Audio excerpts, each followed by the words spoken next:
एक बार फिर हम दरभंगा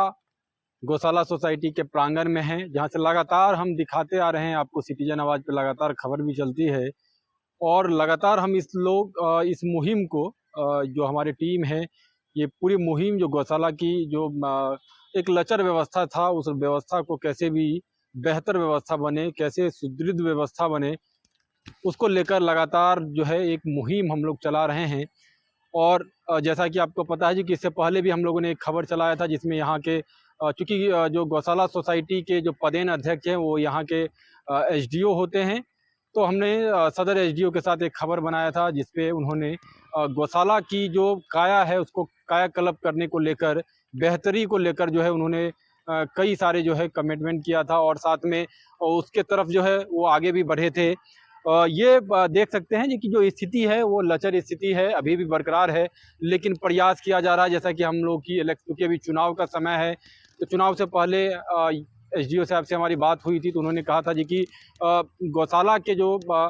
अंतर्गत जितनी भी दुकानें हैं और गौशाला के अंतर्गत जितनी भी ज़मीन है, चूँकि लगभग 44-45 एकड़ भूभाग गौशाला सोसाइटी को दरभंगा महाराज के द्वारा दिया गया था। दरभंगा महाराज के द्वारा ही गौशाला सोसाइटी का स्थापना किया गया था। जैसा कि यहाँ के जो कर्मी हैं उनसे अभी हमारी बात हुई है, उनका कहना था जो कि 80 गायें यहाँ पर अभी हैं,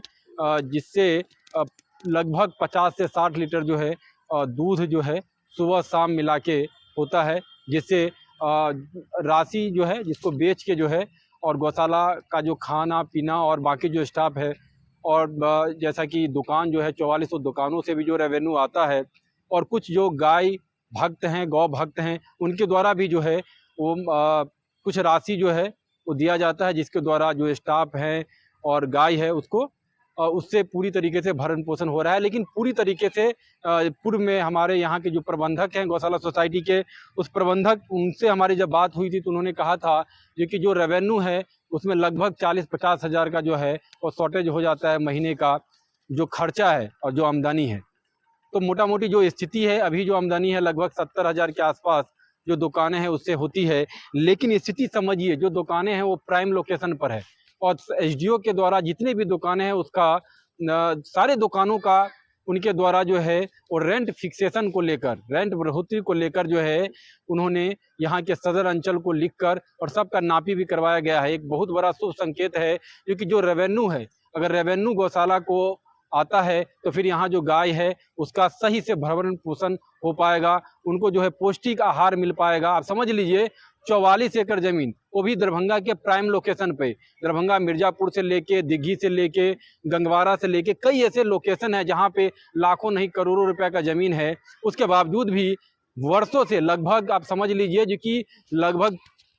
40-50 वर्षों से जो स्थिति है वो इसी तरीके की स्थिति बनी हुई है। अब देख सकते हैं जो कि भवनों की स्थिति क्या है, इसी तरीके से स्थिति, जल जमाव की स्थिति। अभी जैसा कि हम लोग अभी पहुंचे हैं तो देखे हैं, देखिए यहाँ के स्थानीय जो सांसद है उनके द्वारा जो है एक शेड बनाया गया है। जैसे ही आप एंट्री मारेंगे तो गेट के पास एक शेड बनाया गया है। जैसा कि यहाँ के स्थानीय है उनसे हमें पता चला जी कि लगभग 18 लाख के आसपास लागत से उस शेड, 18.5 लाख के लागत से उस शेड को बनाया गया है। लेकिन उस शेड का कितना उपयोगिता होगा गाय को लेकर, क्योंकि वो गेट पर है, हमें नहीं लगता है कि उसका उपयोगिता हो पाएगा। अगर उनको बेहतर तरीके से गाय को लेकर, पौष्टिक आहार को लेकर, या फिर यहाँ जो इंफ्रास्ट्रक्चर है, गाय जहाँ पर रहती है, ये देख सकते हैं जो कि भवन की स्थिति क्या है, पूरी तरीके से लचर स्थिति है। यहाँ बेहतर किया जा सकता था ना कि, लेकिन चूँकि सरकार और व्यवस्था राजनीतिक आप जानते ही हैं, सारी व्यवस्था जो है वो अपनी जो है जो स्थिति है वो अपनी स्थिति को दिखाने को लेकर कई सारी चीज़ें होती है। हम उससे इतर आते हैं कि व्यवस्था को लेकर बात करेंगे तो दिघी और आसपास के कई लोकेशन पे यहाँ के जो दर्जनों एकड़ गौशाला सोसाइटी की जो ज़मीन है उसका अतिक्रमण किया गया, जिसको लेकर मामला कोर्ट, हाई कोर्ट तक चल रहा है।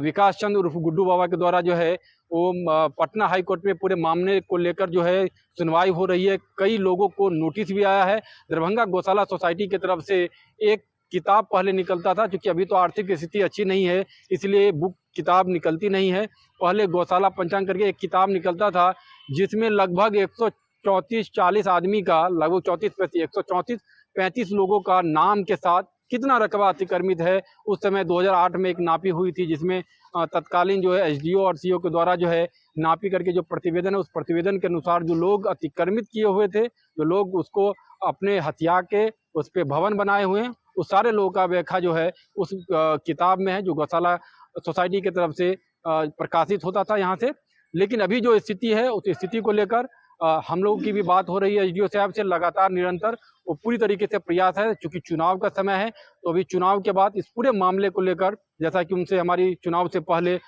चुनाव के अनाउंसमेंट से पहले बात हुई थी, तो उनका ये कहना था कि इसको जल्द से जल्द जो है पहले हम लोग रेंट फिक्सेशन करेंगे, और उसके बाद जो जमीन अतिक्रमित है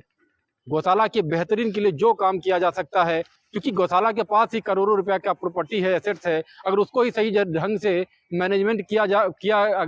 किया जाता है तो बेहतर तरीके से यहाँ के गाय को, जो गाय है उसको पौष्टिक आहार मिल सकता है। और जहाँ पे हम उपस्थित है, ये एनडीए का गढ़ है, और बीजेपी के हमेशा जो है एजेंडे में गाय और गौर अच्छा रहा है, तो ये बहुत बड़ा बात हो जाता है